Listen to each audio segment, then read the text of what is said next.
Hey guys, I'm a piece of shit and procrastinate making these.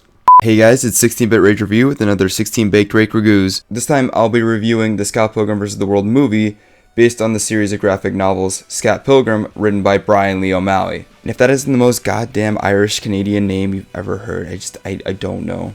By the way, for the people who knew or cared about my planned John Dies at the End review, the script is written, I just don't have enough of a following to be doing such an obscure movie, so I'm gonna wait later to do it. Anyways, now let's get this out of the way. I know when a movie adaptation of a book comes out, we all hear and say the same thing. Something we all hate hearing, but we all catch ourselves saying at least once in our life. The book was better than the movie. But on this review, I'll try and refrain from doing this too much, and just judge the movie purely on the movie.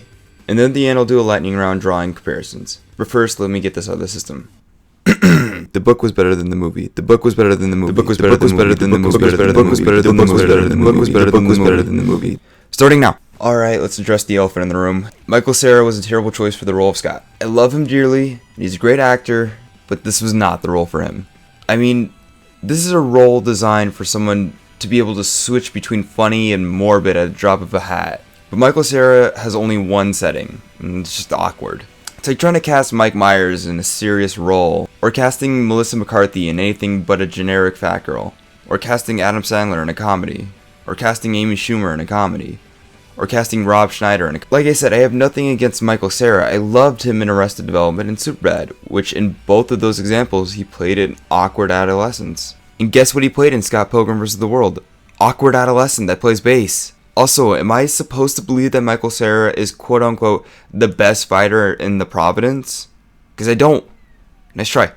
Alright, enough about Cera. Let's talk about Mary Elizabeth Winston, which for those of you who don't know, is the girl who plays Ramona in this, and also the fucking villain in Sky High. You know, the movie that played on Disney Channel at random parts of the day? Which I didn't know until researching for this movie. Anyways, about the actual Ramona. Ramona is one of the worst parts about this movie. For no reason. She was so flat and unemotional during the majority of this movie, which I know is a part of this whole facade of the cold heartbreaker that they built for her in this movie, but I don't get how we're supposed to understand why Scott left his 17-year-old school outfit wearing Asian girlfriend to be with this two-dimensional Bella-ass pretty face that we're introduced to. 17 years old, scandal. Her name's Knives Chow. She's Chinese.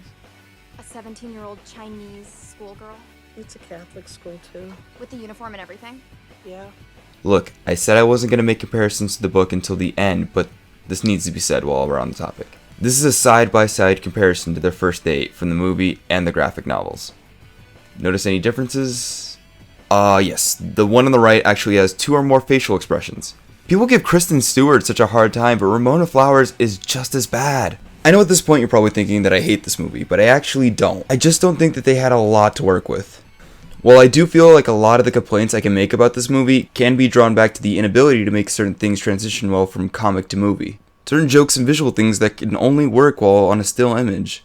But I will say this, some of the best elements from this movie are things that only work in movie format. Certain fast-paced jokes or visual cues that can't quite be conveyed right through a single picture. One of these elements has to be the music. The music is the best part of this movie. Hello again, friend of a friend. I knew you. There aren't many movies I actually own the soundtrack to, but this is for sure one of them. Also the Matrix soundtrack for some reason, I don't know.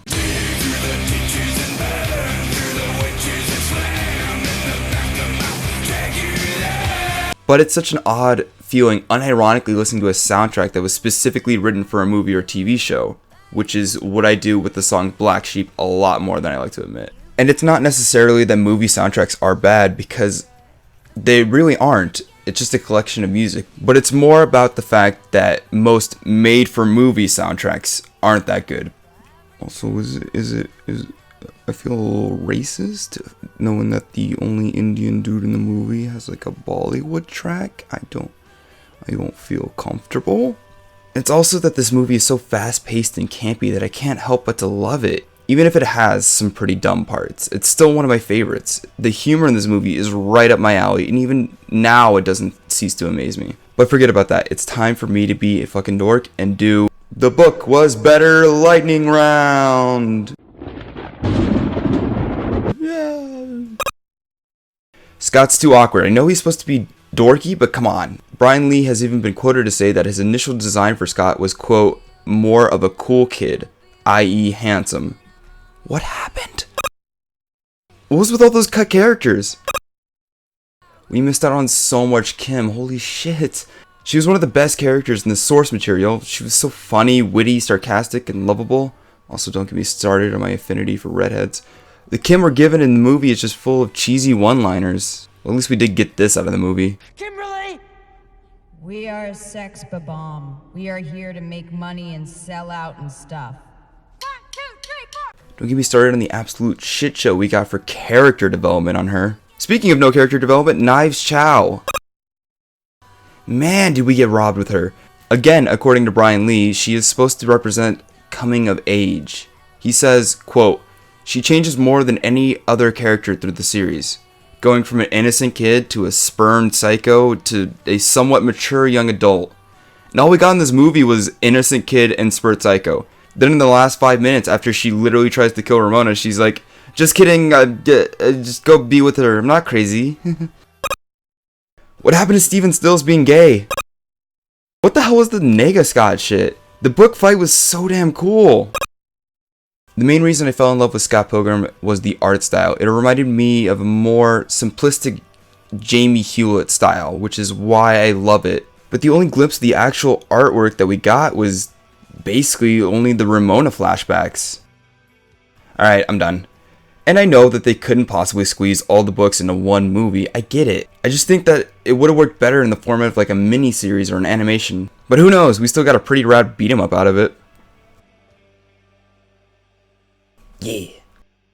Thank you guys for watching. I know this was a little contrasting from my usual reviews, but I thought I should try to make things different and make these a little less serious. So if you liked or hate the new style, make sure to comment and let me know. Also, do you agree with the review as a whole? Do you like the movie? Do you hate it?